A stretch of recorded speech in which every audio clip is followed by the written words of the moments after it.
எல்லாரும் அவங்கவுங்க மத புத்தகங்களை எடுத்து படிக்கிறாங்க, தப்பு இல்லை, அவங்கவுங்க சௌரியம். அவங்கவுங்க மதம் ஒரு கடவுளை சொல்லும் போது நிஜமாவே வெளியில மேல ஒரு 400-500 கடவுள் ஆபீஸ் பார்ப்பாங்களா? இப்போ நான் ஓப்பனாவே கேட்டுடுறேன், ஒரு மதத்தை சார்ந்த ஒருத்தருக்கு ஏதோ ஒன்று ஆச்சுன்னா வேற மதத்தை சார்ந்த கடவுள்னு ஒருத்தர் வந்து ஹெல்ப்பே பண்ண மாட்டாரா? நிஜமாவே மேல ஒரு 400-500 கடவுள்கள் வந்து ஏதாவது அவங்கவுங்க ஒரு ஆபீஸ் வச்சுக்கிட்டு இவன் எங்க ரிலிஜன் நான் இவனை காப்பாற்றணும், அவன் ஓன் ரிலிஜன் நீ போய் காப்பாத்து, பஸ் ஆக்சிடென்ட் ஆக போகுது உங்களுக்கு ஓடு ஓடு அப்படின்னு அவங்கவுங்க மதத்து கடவுளை அனுப்ப போறாங்களா? இது எல்லாமே கடவுளை பற்றிய நம்முடைய பார்வை, கடவுளை பற்றிய நம்முடைய பார்வை. ஆனா முழுமையான பரம்பொருள் என்பது வேறு தன்மையுடையது. நீங்க மதங்கள் வழியா பயணம் பண்ணி ஒரு எல்லையில நிறுத்திட்டு எது உண்மையான பரம்பொருள் அப்படின்னு தேட ஆரம்பிச்சா அப்போ உங்களுக்கு புலப்படக்கூடிய உண்மையே வேறையா இருக்கும். நான் 100 தடவை தலையால் அடிச்சிருக்கிறேன், எங்கு மதம் நிற்கிறதோ அங்குதான் கடவுள் தொடங்க முடியும். எங்கு மதம் நிற்கிறதோ அங்குதான் கடவுள் தொடங்க முடியும். எங்கு சாலை முடிகிறதோ அங்குதான் வீடு தொடங்க முடியும். உன் வீட்டுக்குள் சாலை வர முடியாது, அதுபோல் மதத்திற்குள் கடவுள் வர முடியாது. மதம் முடிவடைகிற இடத்தில் தான் ஒருவன் கடவுளை உணர முடியும். இது ஒரு அடிப்படை ஞானம். நீங்க அந்த ரியல் ஸ்பிரிச்சுவல் ஜர்னி அதை பயணம் பண்ணிருந்தீங்கன்னா ஒரு நாள் கண்டுபிடிப்பீங்க. அது எப்படி அவனுக்கு வேற கடவுள் இவனுக்கு வேற கடவுள் இவனுக்கு வேற கடவுள் உலகத்தில் இருக்க முடியுமா? அவங்கவுங்க ஒரு ஏரியா பிரிச்சுக்குவாங்களா? ஒரு கவர்னர் மாதிரி அல்லது ஒரு பிரசிடென்ட் மாதிரி அவங்கவுங்க ஏரியாவை அவங்க ரூல் பண்ணிட்டு இருப்பாங்களா? What nonsense it is. நல்லா யோசிச்சு பாருங்க. அப்ப தன்மை மூலப்பொருள் அப்படிங்கிறது ஒன்னாதான் இருக்க முடியும். அப்ப கற்றல், கேட்டல், சிந்தித்தல். நீயா என்ன முடிவு பண்ண? யாரோ ஒன்று சொல்றான், அப்படியே நீ வாமிட் பண்றிய. இப்போ ஒரு சின்ன விஷயம் பாருங்க. ஒருத்தர் சொல்றாரு, நான் வந்து ஒரு அமிலம் ஒன்று கண்டுபிடிக்க போறேன், அது எப்படிப்பட்ட அமிலம் தெரியுமா? எல்லாத்தையும் கரைச்சிடும், மெட்டலை கரைச்சிடும், இதை கரைச்சிடும், எல்லாத்தையும் கரைக்கிற மாதிரி ஒரு அமிலத்தை கண்டுபிடிப்பேன். பக்கத்தில் இருந்தவன் சொன்னான், கூறு கெட்டவனே அதை எதிரடா வைப்பேன். எல்லாத்தையும் கரைக்கிற மாதிரி நீ ஒரு அமிலத்தை கண்டுபிடிச்சா அதை எதிரடா வைப்பேன். இப்ப கண்ணாடியில ஆசிட் வச்சிருக்கிறோம், கண்ணாடி அது கரைக்கிறது இல்லை, அதனால தான் வச்சிருக்க முடியுது. இப்ப யாராவது ஒருத்தர் சொன்னோட நம்ம நம்பிடுறதா? நீங்க சிந்திக்கணும். யார் வேணாலும் என்ன வேணாலும் சொல்லுவாங்க. இந்த உலகத்துல பல பேர் பல கருத்துக்களை சொல்லுவாங்க. எல்லாத்தையும் நம்ம அப்படியே ஏத்துக்கணுங்கிற அவசியம் ஒண்ணு இல்லை, யோசிக்கணும். அது எப்படி பாசிபிள் அப்படின்னு. வேடிக்கை சொன்னா, எக்ஸிபிஷனுக்கு போன இடத்துல ஒரு பெரிய மண்டை ஓடு வச்சிருந்தான், ஒரு சின்ன மண்டை ஓடு வச்சிருந்தான். இவர் இது என்ன மண்டை ஓடு அப்படின்னு கேட்டா, ஒரு பெரிய ஆள் பேர் சொல்லி, ஒரு ஃபேமஸான ஆள் சொல்லி அவரோட மண்டை ஓடுன்னா, அப்படியா இதுன்னா, இது அவர் சின்ன வயசுல எடுத்த மண்டை ஓடுன்னா. இது எவ்வளவு டுபாக்கு வருது. இதே மாதிரி எத்தனையோ டுபாக்கு நடந்துகிட்டே இருக்குது. நாம எதையுமே யோசிக்கிறது இல்லை. Is it practically possible? இது எங்கேயாவது உண்மையில முழுசா நடக்கிறதுக்கு வாய்ப்பு இருக்கா? எல்லாருமே பயப்படுறாங்க. என்ன பயப்படுறாங்க? தங்கள் மத குருமார்களோ யாரோ ஒன்று சொல்லிட்டா அதுக்கப்புறம் அதை பத்தி நம்ம சிந்திச்சா நரகத்துக்கு போயிடுவோமோ, நம்ம கேள்வி கேட்டா நம்ம நாஸ்திகன்னு சொல்லிடுவாங்களோ, இல்ல நம்மள அதுக்கப்புறம் மதிக்க மாட்டாங்களோ. ஏன் பயப்படணும்? ஏன் பயப்படணும்? நீ சொல்ற அது எனக்கு முழுசா நான் புரிஞ்சுக்கிற வரையில என்னால ஏத்துக்க முடியாது. நான் 4 கேள்வி கேட்பேன். சார், விவேகானந்தருக்கு ஒரு கட்ஸ் இருந்தது இல்ல, என்ன வேணா நீ இரு, ஆனா எனக்கு நீ புரியவை, கடவுள்னா என்னன்னு புரியவை, அதுக்கு நான் அவனை ஒத்துக்க மாட்டேன் அப்படின்னு. அப்போ ஒரு தூய நல்ல நிலைக்கு ஒருத்தன் பயணம் பண்ணணும்னு சொன்னா கத்தலும் கேட்டலும் போராது சார், சிந்தித்தல், அதுக்கப்புறம் தெளிதல், அதுக்கப்புறம் ஒரு முடிவுக்கு வரணும். ரைட், இதுதான் சரியா இருக்க முடியும், இது சரியா இருக்க முடியாது. நான் அடிக்கடி சொல்றது, நான் ஓஷோ படிக்கிறதுக்கு முன்பு இருந்த சுகி சிவம் வேற, ஓஷோ படிச்சதுக்கு அப்புறம் வந்து சுகி சிவம் வேற. ஏன்? அந்த மனுஷனுடைய பிராட் திங்கிங், அனாலிசிஸ் எல்லாத்தையும் படிக்க படிக்க படிக்க என்ன தோணுது, நம்ம ஒரு குறுகின எல்லைக்குள்ள ரொம்ப நாள் இருந்துட்டோம், நம்ம அதை உடைச்சிக்கிட்டு வெளியே வரணும். அந்த வட்டத்திலேருந்து வெளியே வந்தாதான் நமக்கு மிகப்பெரிய உண்மை புலனாகும். ஒரு மிகப்பெரிய பரந்த உண்மை என்ன என்பதை நம்ம புரிந்து கொள்ளணும். சில பேர் ஓஷோவே தொடாத, ஓஷோவே தொடாத, அப்படியே நீ வீணா போயிடுவேன்னா சார், அவர் எல்லாத்தையும் கட்டறுத்தார். அத்தனை பேர் இது வரைக்கும் சொன்ன பல பேர் செய்திகளை போட்டு கீழே போட்டு உடைச்சார் ஒரே ஐடியா. எல்லாரும் பயந்தாங்க. பயப்பட முடியாது. அதை தாண்டி வருவதற்குரிய ஒரு பக்குவத்தை நோக்கி நாம போயாகணும். நீங்க இந்த நாட்டில் தோன்றிய புத்த மதம் இருக்கு இல்லையா, உண்மையாகவே புத்த மதத்தை இந்த நாட்டில் பொட்டலம் கட்டி ஒழிச்சாங்க. புத்த மதம் ஒழியணும் அப்படின்னு இந்த நாட்டில் பொட்டலம் கட்டி ஒழிச்சாங்க. ஆனா நான் ஒரு வார்த்தை சொல்லட்டுமா, சீனாவும் ஜப்பானும் தான் உலகத்தில் பிறகு வளர்ச்சி அடைந்த நாடு. அங்க புத்த மதம் போய் ஜென் அப்படிங்கிற பிலாசபியா மாறி வாழ்க்கை பற்றிய பார்வையே என்டையரா திருப்புறதால தான் சீனாவும் ஜப்பானும் வளர்ச்சி அடைஞ்சது. தெரியுமா? இந்த நாட்டை நம்ம செஞ்ச பெரிய துரதிர்ஷ்டம் என்ன தெரியுங்களா? ஒரேடியா புத்தரை போட்டலாம் கட்டிட்டோம். ஏன்? புத்தர்னா யாரு? அறிவை முன்வைத்தவர், புத்தி. நீ மேற்கோளா ஒரு நூலை சொல்லாத. இந்த நூலில் 7ஆம் பக்கத்தில் சொல்லப்பட்டிருக்கிறது, இந்த நூலில் 6ஆம் பக்கத்தில் சொல்லப்பட்டிருக்கிறது, தூக்கி குப்பையில போடு. நீ என்ன கண்டுபிடிச்ச? முதல்ல படி. படிச்சிட்டியா? அந்த நூலை நல்லா படிச்சிட்டியா? படிச்சாச்சு, தூக்கி அண்ணாண்ட வை. நீ கண்டுபிடிச்சியா? நீ என்ன கண்டுபிடிச்ச? சார், திருக்குறள் முழுக்க நீங்க தேடுங்க. ஆனா திருவள்ளுவர் திடீர்னு ஒரு ராயல் ஸ்டேட்மெண்ட் விடுவார். என்ன தெரியுமா? இந்த உலகத்துல பல நூல்களில் நான் இதை படித்திருக்கிறேன்னு சொன்ன குறள் இருக்கா இல்லையா? நான் எத்தனையோ நூல்களை படிச்சாலும் இதுதான் மேலானதா எனக்கு தெரியுது அப்படின்னு சொன்ன குறள் இருக்கு. ஆனா இன்னொரு குறள்ல சொல்வாரு, நூலறிவை வச்சு நான் பேசல, யாம் மெய்யா கண்டவற்றுள் இல்லை எனைத்தொன்றும் யாம் மெய்யா கண்டவற்றுள். என்ன சொல்றார்? நான் கண்டறிந்தது. சோ முதல்ல நீங்க புத்தகத்தை படிக்கணும். புத்தகத்தை படிக்கிறது தப்பு கிடையாது, அதுலயே நின்றுடக்கூடாது.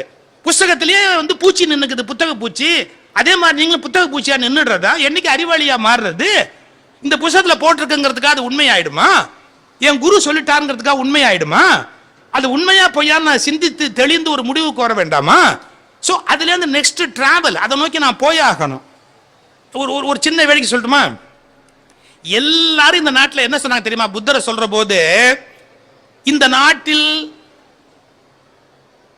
நாட்டில் ஒரு குறிப்பிட்ட மதத்துக்கு விரோதமாக இருந்த புத்தர் அப்படின்னு எழுதுவாங்க.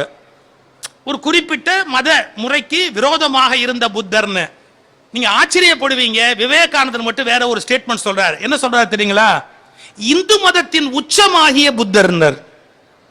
He is not against Hinduism னு சொல்லல புத்தரை. என்ன வார்த்தை சொன்னார் தெரியுங்களா? இந்து மதத்தின் உச்சமாகிய புத்தர்னர். அது அறிவின் நீட்சியினர் புத்தரை.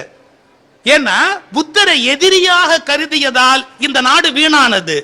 புத்தரை அறிவின் வளர்ச்சியாக புரிந்து கொண்டிருந்தால் இந்த நாடு இன்னும் பெரிய வளர்ச்சியை அடைந்திருக்க முடியும். இந்த உண்மை பல பேருக்கு தெரியல சார். புத்தரை விரோதியா நினைச்சாங்க. அதுக்கு பதிலா அறிவினுடைய உச்சத்தை தொடுகிறார் அப்படிங்கறத கண்டுபிடிச்சிருந்தா எவ்வளவோ அற்புதங்களை பண்ணியிருக்கலாம். சீனால போய் இப்போ போதி தர்மரை எல்லாரும் ஆஹா ஓஹோ ஓஹோங்கிறாங்க. ஆனா போதி தர்மர், நான் 2 விஷயம் சொல்லிடுறேன் அவரை பத்தி சொல்லும் போது. போதி தர்மர் தன்னுடைய ஸ்டூடெண்ட்டை செலக்ட் பண்ணும் போதே எப்படி செலக்ட் பண்ணுவார்? ஒரு ஸ்டூடெண்ட்னா எல்லாரையும் ஸ்டூடெண்டா எடுக்க மாட்டார். சீனாவுக்கு போறாரு போதி தர்மர். சீனாவுக்கு போகும்போது பாருங்க, ஒரு ஒரு சுவர், அங்க இருக்கிற ஒரு கோயில் சுவர்னு வச்சுங்க, அந்த பக்கம் திரும்பி உட்காந்துக்கிட்டார். ஒருத்தர் சோத்தை பார்த்து உட்காந்துக்கிட்டா எப்படி இருக்கும்? உங்களை எல்லாம் பார்க்காம ஒரு ரோட்ல, மார்க்கெட் ரோட்ல சோத்தை பார்த்து உட்காந்துக்கிட்டா எப்படி இருக்கும்? இப்போ உங்களை பார்த்து உட்காந்தா பிச்சைக்காரன் 4 காசு போட்டுருவீங்க. அவர் அப்படி உட்காரல, எதிர்பக்கம் திரும்பி அந்தாண்ட உட்காந்துக்கிட்டார். அவர் பாட்டுக்கு வரவும் போறவங்களாம் இந்த ஆள் ஏன் எங்க உட்காந்துருக்கான், ஏன் இங்க ஆள் உட்காந்துருக்கான், ஏன் எங்க உட்காந்துருக்கான், ஏன் எங்க உட்காந்துருக்கான், யாரும் அவர்கிட்ட போய் கேட்கல. கடைசியா ஒரு 2-3 பேர் வந்தா, அவனை பார்த்தா அறிவாளி மாதிரி தெரியுது, நீ ஏதோ வித்தை வச்சிருக்கிற, அறிவு வச்சிருக்கிற, நீ எதனால இங்க உட்கார்ந்து இருக்கிற? பதிலே சொல்ல, பேசாமே இருந்தாரு. அவர் ஒன்னும் சொல்லவே இல்லை. தனக்கு ஒரு ஸ்டூடெண்ட்டை தேர்ந்தெடுக்கணும்னு முடிவு பண்றார். தன்ட்ட ஒரு மாணவனை தேர்ந்தெடுக்கணும்னு வெயிட் பண்றார். கடைசியா ஒருத்தன் கேள்வி கேட்டான், நீ யாரு? ஏன் சோத்தை பார்த்து உட்கார்ந்துருக்கிற? உங்ககிட்ட என்னமோ ஒரு வித்தை இருக்காது, என்னன்னு சொல்லுவியா மாட்டியா அப்படின்னா. அவர் ஒண்ணுமே சொல்லாம சோத்தை பார்த்து உட்கார்ந்தார். நீ இப்ப சொல்லலைன்னா என் கையை வெட்டிக்க வேணும். அவர் அதுக்கும் ஒன்னும் அசரவே இல்லை. பட்டுன்னு கையை வெட்டுனா அவர் முன்னாடி தூக்கி போட்டான். திரும்பினாரு, நீ தான் என் ஸ்டூடெண்ட். ஏன்? நீ எவ்வளவு பெரிய முடிவோட இருக்கிற, நீ இதுக்கு பதில் சொல்லாட்டி நான் கையை வெட்டிக்கவேன்ற அளவுக்கு ஒரு கன்விக்ஷனோட இருக்கிற. இந்த மாதிரியான ஸ்டூடெண்ட்டுக்கு நான் கத்து கொடுத்தா தாண்டா என்னுடைய வித்தை அடுத்த ஆளுக்கு போகும்னாரு. இப்படியெல்லாம் இப்ப நாம டெஸ்ட் வச்சோம்னா எவனுமே படிக்க வர மாட்டான்.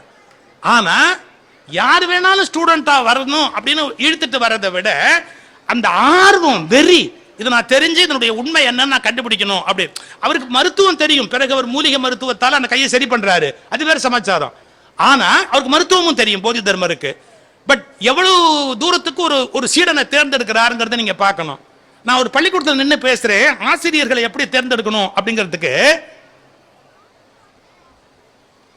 முத்தையா செட்டியார் அண்ணாமலை யூனிவர்சிட்டி இப்ப சொல்றீங்கல்ல, அண்ணாமலை யூனிவர்சிட்டிக்கு முன்னாடி அது கல்லூரியா இருந்தது. அந்த கல்லூரிக்கு தமிழ் துறைக்கு ஒரு தலைவர் வேணும்னு ஆசிரியரை தேர்ந்தெடுக்க விரும்புறாரு. தமிழ் துறைக்கு தலைவர்னா நல்ல தமிழ்ல ஆழங்கால் பட்ட ஒருத்தர் கொண்டாந்து உட்காத்தி வைக்கணும்னு நினைக்கிறாரு. ஒரு டீச்சர் அப்பாயின்மெண்ட் எப்படி நடந்ததுங்கிறது தெரிஞ்சுக்கங்க, அதுக்காக சொல்றேன். எல்லாரும் சொல்றாங்க விபுலானந்த அடிகள்னு இலங்கையில் இருக்கிறாரு, விபுலானந்த அடிகள் தான் தமிழ்ல பெரிய எக்ஸ்பர்ட், ஆனா அவர் நம்ம கல்லூரிக்கு வாத்தியாரா வரமாட்டாரு, ஏன்னா அவர் சன்னியாசியா போயிட்டாரு, அவர் இனிமே சம்பளம் வாங்குற ஆளா இங்க வந்து வேலைக்கெல்லாம் வந்து சேர மாட்டாரு அப்படின்னு. இவர் இங்க இருந்து இலங்கைக்கு போயிட்டாரு. சார் கோடீஸ்வரர் உங்களுக்கு தெரியும், துண்டு எடுத்து இடுப்புல கட்டினாரு. விபுலானந்தர்கள் காலில் விழுந்தாரு. அவர் நல்லா இருப்பா நல்லா இரு எந்திரின்னாரு. எந்திரிக்க மாட்டேன்னாரு. எந்திரிப்பா நல்லா இரு எந்திரின்னாரு. என் காலேஜில் வாத்தியாரா வர்றேன்னு சொன்னா எந்திரிக்கிறேன், இல்லைன்னா இப்படியே உயிரை விட்டுறேன். எப்படி? என் காலேஜில் நீங்க வாத்தியாரா வரதா இருந்தா நான் எந்திரிக்கிறேன், இல்லைன்னா நான் இப்படியே உயிரை விட்டுறேன் அப்படின்னாரு. விபுலானந்தடிகள் பார்த்தா நான் சன்னியாசி ஆயிட்டேன்டா, நான் போய் இனிமேல் சம்பளம் வாங்கிட்டு நான் வேலை பார்க்க முடியாது அப்படின்னார். உங்களை யார் சம்பளம் வாங்க சொன்னா? தமிழ் கற்றுக் கொடுக்கத்தானே நான் உங்களை கூப்பிடுறேன், தயவு செய்து வரேன்னு சொல்லுங்க, எந்திரிக்கிறேன். சரி சரி நான் வர்றேன்னு அவர் ஆசிரியரா வந்தார். இப்ப டீச்சர்ஸ் அப்பாயின்மெண்ட் அப்படியா நடக்குது? இப்ப டீச்சர்ஸ் அப்பாயின்மெண்ட் எப்படி அப்படியா நடக்குது? கொஞ்சம் யோசிங்க. எஸ்பெஷலி மேனேஜ்மெண்ட் ஸ்கூல்ஸ்ல பாருங்க, அப்பாயின்மெண்ட் போடும்போது எப்படி போடுறாங்கன்னு கொஞ்சம், நான் எதையும் குறை சொல்ல விரும்பல, விமர்சனம் பண்ண விரும்பல. அந்த வித்தையில அவன் வல்லவன், அந்த திறமையில அவன் நல்லவன்னா அவன் காலில் விழுந்தாது அவனை கொண்டாந்து வாத்தியாரா உட்காத்தி வைக்கணும். அப்ப கல்வி மேல நமக்கு எவ்வளவு மரியாதை இருந்தது பாருங்க. ஒரு மாணவன் எப்படி இருக்கணும் அப்படிங்கிறதுக்கு நான் போதி தர்மருடைய வாழ்க்கை நிகழ்ச்சி சொன்னேன். ஒரு ஆசிரியரை எப்படி தேர்ந்தெடுக்கணும்னு மேனேஜ்மெண்ட் புரிஞ்சுக்கணும். இப்படி சொல்லிக் கொடுக்கப்படுகிற கல்வியை மாணவன் எப்படி கத்துக்கணும் அப்படிங்கறத மாணவன் புரிஞ்சுக்கணும். கல்வி என்பது புத்தகங்களை மனப்பாடம் செய்வது அல்ல, ஒரு டிகிரி ஒரு அட்டை வாங்குவது மட்டுமல்ல. இதை நான் வற்புறுத்திக்கிட்டே வரேன். ஒரு பட்டமளிப்பு சொற்பொழிவில் டாக்டர் ராதாகிருஷ்ணன் ஒரு அருமையான வார்த்தை சொன்னார். We are graduated but not educated அப்படின்னார். We are graduated but not educated. பெரிய வித்தியாசம் இருக்குங்க. கிராஜுவேஷன் எம்ஏ எம்எஸ்சி, நான் சொல்றேன் தப்பா நினைக்காதீங்க. எம்ஏ தமிழ் படித்தவர்கள் எழுதி கொடுக்கிற கடிதங்கள்ல இப்ப நீங்க பாத்தீங்கன்னா எவ்வளவு பிழை இருக்கு தெரியுமா? எம்ஏ தமிழ் படிச்சவங்க ஒரு வந்திருக்கிறாங்க, ஒரு பக்கம் எழுதி கொடுங்க அப்படின்னு ஒரு பக்கம் எழுதி கொடுங்க அப்படின்னா 10 பிழை இருக்கு. ஆச்சரியமா இருக்கு. சந்தி பிழை இருக்கு, இலக்கண பிழை இருக்கு, ஒருமை பன்மை பிழை இருக்கு. எப்படி இருக்கலாம்? மாப்போசி என்ன படிச்சவர்? அச்சு கோக்குற ஒரு தொழிலாளியா வாழ்க்கையை தொடங்கினவர். ஜெயகாந்தன் என்ன படிச்சவர்? இவங்கெல்லாம் வாழ்க்கையில எழுதின போது மாப்போசியோட எழுத்துல நீங்க எங்கேயாவது பிழை காண முடியுமா? ஒரு ஒரு இலக்கண பிழை காண முடியுமா மாப்போசியோட எழுத்துல? இல்லையே. இன்னைக்கு எப்படி எம்ஏ தமிழ்னு படிச்சுட்டு எம்ஏ தமிழ் படிச்சவங்களுடைய ஒரு கடிதத்தை எடுத்து பார்த்தா 10 பிழை 15 பிழை வருது. எப்படி வர முடியும்? அப்ப கல்வியில எங்கேயோ நாம பலவீனமாயிட்டே இருக்கிறோம் அப்படிங்கிறது பொருள். சரி, இப்ப நான் கல்வி சொன்னேன், கல்வியில ஆசிரியர் எப்படி இருக்குன்னு சொன்னேன், மாணவன் எப்படி இருக்கணும்னு சொன்னேன். இந்த கல்வியின் மூலமாக உலகத்தில் நடக்க வேண்டிய மாற்றங்கள் என்ன? கல்வி ஒரு நாட்டில் சரியா இருக்குன்னு சொன்னா அந்த நாட்டில் வறுமை இருக்க முடியாது. ஒரு நாட்டில் கல்வி ஒழுங்கா இருக்கு அப்படின்னு சொன்னா அந்த நாட்டில் அறியாமை இருக்க முடியாது. ஒரு நாட்டில் கல்வி சரியா இருக்கு அப்படின்னு சொன்னா அந்த நாட்டு மக்களை யாரையும் ஏமாற்ற முடியாது. ஒரு நாட்டில் கல்வி சரியா இருக்கு அப்படின்னு சொன்னா அந்த நாட்டு மக்கள் யாரிடத்திலே போய் எதையோ கேட்க வேண்டிய அவசியம் இருக்காது. அந்த மாதிரி கொண்டு போகிற போதுதான் அது உண்மையான வளர்ச்சியாக இருக்க முடியும். ஒரு செய்தி சொன்னேன், மனப்பாடம் பண்ணுவது கல்விக்கு அவசியமா அவசியம் இல்லையா? இது ஒரு கேள்வி இருக்கு. மனப்பாடம் பண்ணினா அது சரியான பழக்கமா? ஒரு காலத்துல நிறைய மனப்பாடம் பண்ண சொன்னாங்க கல்வியில, இன்னைக்கு அதெல்லாம் மனப்பாடம் பண்ணவே வேண்டாம்னு சொல்றாங்க அப்படின்னு. நாங்க அமெரிக்கா போயிருந்தோம் சார். சூப்பர் மார்க்கெட்டுக்கு போனோம், ஒரு பொருள் வாங்கணும். பாருங்களேன், 2 வாங்கினா 1 எக்ஸ்ட்ரா. அப்புறம் நீங்க 2 வாங்குனீங்கன்னா 60 பைசா விலை. ஆனா 2 வாங்குனீங்கன்னு சொன்னா 40 பைசா மேனிக்கு உங்களுக்கு கிடைக்கும். இப்படி நிறைய ஆஃபர் போட்டிருப்பான் சூப்பர் மார்க்கெட்ல. என் கூட வந்த பையன் கிட்டத்தட்ட ஒரு 32 பொருள் வாங்கினார். 32 பொருள் வீட்டுக்கு வேண்டியது வாங்கினார். வீட்டுக்கு வேண்டிய எல்லாத்தையும் வாங்கிட்டு கவுண்டர்ல வந்தாரு. அங்க ஒரு அமெரிக்க பையன் நிக்கிறான் அந்த கவுண்டர்ல. அவன் பில்லு போட்டு ஒரு இவ்வளவு மொத்தமா சொன்னோன்னு அவர் சிரிச்சாரு. தப்பா சொல்ற, அவ்வளவு வர முடியாது, அவ்வளவு பில் வரதுக்கு வாய்ப்பு கிடையாது, நீ கரெக்டா போட்டு பாரு. அவன் சொன்னான் இந்த டிஸ்கவுண்ட் ஆஃபர் எல்லாத்தையும் கூட்டி கழிச்சு பார்த்தா இவன் பாருங்க மனசுலயே கால்குலேட் பண்ணிட்டு இவ்வளவு டாலரும் இவ்வளவு பைசாவும் தாண்டா வரும்னா. இவன் இந்தியன், எல்லாம் மனசுலயே வாய்ப்பாடு போட்டான் கம்ப்ளீட்டா. அவன் அப்படியே திகைச்சிட்டான்.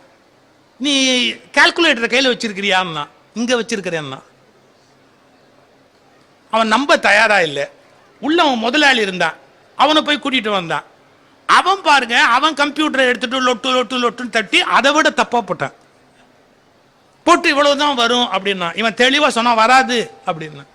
கணக்கா போட்டேன்னா கரெக்டா இவ்வளவுதான் வரும் அப்படின்னு. அவன் ஒரு வார்த்தை சொன்னான் சார், என்னால் மறக்கவே முடியாது. எந்த கால்குலேஷன் கையில இல்லாம இந்த கணக்கை நீ எப்படி போட்டேன்னு சொன்னா நான் அவ்வளோத்தையும் ஃப்ரீயா கொடுத்துட்றேன், ஃப்ரீயா கொடுத்துட்றேன். அவன் சொன்னான், எங்களுக்கு பள்ளிக்கூடத்துலேருந்து வாய்ப்பாடு மனப்பாடம்டா, இது இத்தனை பேருக்கு வருது கழிக்கிறது, அதில் இத்தனை போச்சுன்னா எவ்வளவு என்ன ஏதுன்னு நாங்கள் மனசுலேயே எல்லாத்தையும் செஞ்சுடுவோம்டா. பேப்பர் பேனா கம்ப்யூட்டரை வச்சு தான் செய்யணுங்கிற அவசியம் இல்லை, எங்களுக்கு எல்லாம் எங்கள் மனசுலேயே போட்டுருவோம்டா அப்படின்னா. Sir you are shocked. எதுக்கு சொல்ல வர, நம்ம ஊர்ல மூளையை அதிகமா பயன்படுத்துகிற மாதிரியான ஒரு கல்வி முறை இருந்தது, அது டோட்டலி தப்பு அப்படிங்கிற மாதிரி சொல்றாங்க. நான் எல்லாத்தையுமே நீங்க மனப்பாடம் பண்ணுங்கன்னு சொல்லல, ஆனா ஒண்ணு மட்டும் சொல்றேன். மூளையை அதிகமா பயன்படுத்துவது எதுக்குன்னு கேட்டீங்கன்னா, எப்படி எக்ஸசைஸ் பண்ணா உடம்பு ஸ்ட்ராங் ஆகுமோ அப்படி மூளைக்கு எக்ஸசைஸ் கொடுத்தாதான் மூளை ஸ்ட்ராங் ஆகும். அந்த பேசிக் பிலாசபி நீங்க புரிஞ்சுக்கங்க. ஆக்சுவலா எதுக்காக வாய்ப்பாடு இல்ல, எதுக்காக அந்த காலத்துல மந்திரங்கள் பாடல்களை மனப்பாடம் பண்றது. வாரியாருக்கு 1,00,000 பாட்டுக்கு மேலே தெரியும். பாடல்னு சொன்னா 1,00,000 பாட்டு சொல்லுவாரு. இதெல்லாம் மனப்பாடம் பண்ணி உருட்டால் சார் ஒப்பிக்கிறேன் அப்படி சொல்லக்கூடாது. அந்த காலத்துல அந்த மூளையினுடைய பலத்தை விருத்தி பண்றதுக்கு மனப்பாடம் பண்றதும் ஒரு நல்ல டெக்னிக் அப்படின்னு வச்சிருந்தாங்க. அதை நம்ம தீவா கோபால் ஐயர்னு ஒருத்தர் இருந்தார் பாண்டிச்சேரியில. தீவா கோபால் ஐயர், நீங்க நம்பவே மாட்டீங்க. ஒரு புஸ்தகத்தை கொடுத்துட்டு இந்த புஸ்தகத்தை திரும்ப அவர்கிட்ட நீங்க வாங்கிட்டு போயிட்டீங்கன்னா அப்படியே சொல்லுவார். எம்ஏக்கு ஒரு புஸ்தகம் பாடம் வச்சிருந்தாங்க, அந்த புஸ்தகம் கிடைக்கல அப்படின்னு அவர்கிட்ட போய் சொன்னாங்க. கிடைக்கலன்னா என்னடா எழுதிக்கோ அப்படின்னாரு. ஒரு இலக்கண புஸ்தகம் கிடைக்கலன்னா என்னடா எழுதிக்க அப்படின்ட்டு நான் சொல்றேன் எழுதிக்கோ அப்படின்னு குடு குடு குடு குடுன்னு எல்லாம் எழுதி முடிச்சுட்டு அப்புறமா அந்த புக்கு பிரிண்ட் எங்கேயோ கிடைச்சதுன்னு வெரிஃபை பண்ணா ஒரு வார்த்தை மாறல சார், ஒரு வார்த்தை மாறல சார். அதனாலதான் அவருக்கு கணித மூளை கோபால் ஐயர்னு பேர் வச்சான், தீவா கோபால் ஐயர்னு பேர் வச்சான். அவருக்கு அவ்வளவு மெமரி. நான் இவ்வளவு மெமரி இருக்கணும்னு கட்டாயப்படுத்தல, ஆனா எதுக்கு சொல்ல வர, மூளைக்கு பயன் கொடுக்கிற மாதிரியான ஒரு கல்வி முறையை நாம பயன்படுத்துவது நம்முடைய அவசியமா இருக்கணும். ரெண்டாவது, நினைவுல பல விஷயங்கள் இல்லைன்னு வச்சுக்கோங்களேன், நம்ம கற்ற கல்வினால என்ன பயன்? ஒரு மெடிக்கல் காலேஜ், மெடிக்கல் டாக்டர்கிட்ட போறீங்க. இப்போ நமக்கு டெய்லி விசிட்டே பல பேர் டாக்டரோட போகிறது பழக்கமாகிட்டான். இன்னைக்கு கண்ணுக்கு, இன்னைக்கு காதுக்கு, இன்னைக்கு பல்லுக்கு, இன்னைக்கு மூக்குக்கு, நமக்கு மொத்தம் எத்தனை உறுப்பு இருக்கோ அது ஒரு மாதம் முழுக்க ஒரு ரவுண்டு போயிட்டு வந்தால் 32 கரெக்டாக முடிஞ்சு போயிடும். அப்படி டாக்டரை நம்ம அவ்வளோ க்ளோஸ் ஃப்ரெண்டாக ஆக்கி வச்சுருக்கிறோம். நம்முடைய உடல் நலத்தை அவ்வளோ பிரமாதமாக வச்சுருக்கிறோம். ஒழிஞ்சு போகுது மெடிக்கல். இப்போ உங்களை உட்காந்து வச்சுக்கிட்டு இதுக்கு என்ன மாத்திரை கொடுக்கலாம்னா கொஞ்சம் இருங்க அப்படின்ட்டு போய் ஒரு புஸ்தகத்தை திறந்து அவர் இப்படி இப்படி பார்த்துட்டு, நீங்கள் நாளைக்கு வேணா வரீங்களா, நான் கரெக்டாக என்னன்னு பார்த்து வைக்கிறேன்னா அந்த டாக்டர் அப்புறம் எவனா போவானே? நினைவில் பல விஷயம் வச்சுருக்கணும், அசஸ் பண்ணணும். இது இந்த நோய், அப்போ அதுக்கு இந்த மருந்து கரெக்டு, அதுக்கு என்னென்ன ட்ரீட்மெண்ட் இப்படி பண்ணணும். ஃபாஸ்ட்டாக மெமரியிலேருந்து கொண்டு வரும்போது தான் அது பயனுடையதாக இருக்க முடியும். நினைவிலே வச்சிருக்க கூடாது அப்படிங்கிறதுல டைம், அந்த டயத்துக்குள்ள. அதான் மெடிக்கல் காலேஜில் பசங்களுக்கு பாடம் நடத்திட்டு வாத்தியார் ஒரு கேள்வி கேட்டார். இந்த நிலையில் உங்கள்கிட்ட ஒரு பேஷண்ட் வரான்ப்பா, பல்ஸ் இவ்வளோ இருக்கு, பிபி இவ்வளோ இருக்கு, இந்த மாதிரியான ஒரு நிலையில் இருக்கான், கண்ணு சொருகி இருக்கு, இந்த நிலையில அவர் எல்லாம் டிஸ்கிரைப் பண்ணிட்டு நீ அவனுக்கு என்ன மருந்து கொடுப்ப அப்படின்னு கேட்குறாரு. அந்த பையன் பேசாமல் அப்படின்னு நின்னான். ஒன்று அடுத்த பையன் நெக்ஸ்ட் அப்படின்னார், அவனும் பேசாமல் நின்னான். அடுத்த பையன் நெக்ஸ்ட் அப்படின்னார், அவனும் பேசாமல் நின்னான். அப்போ முதல் பையன் சொன்னான், சார் அது என்னன்னு ஞாபகம் வந்துருச்சுன்னா. ஷட் அப், உன் பேஷண்ட் செத்து 10 நிமிஷம் ஆச்சு, உன் பேஷண்ட் செத்து 10 நிமிஷம் ஆச்சு.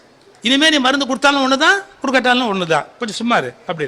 சார் நினைவிலிருந்து கொள்ள வேண்டிய போது கல்வி துணையா இருக்கிற மாதிரி எப்பவுமே நீங்க புக்கை ரெஃபர் பண்ணிக்கிட்டு இருந்தா கல்வி துணையா இருக்காது.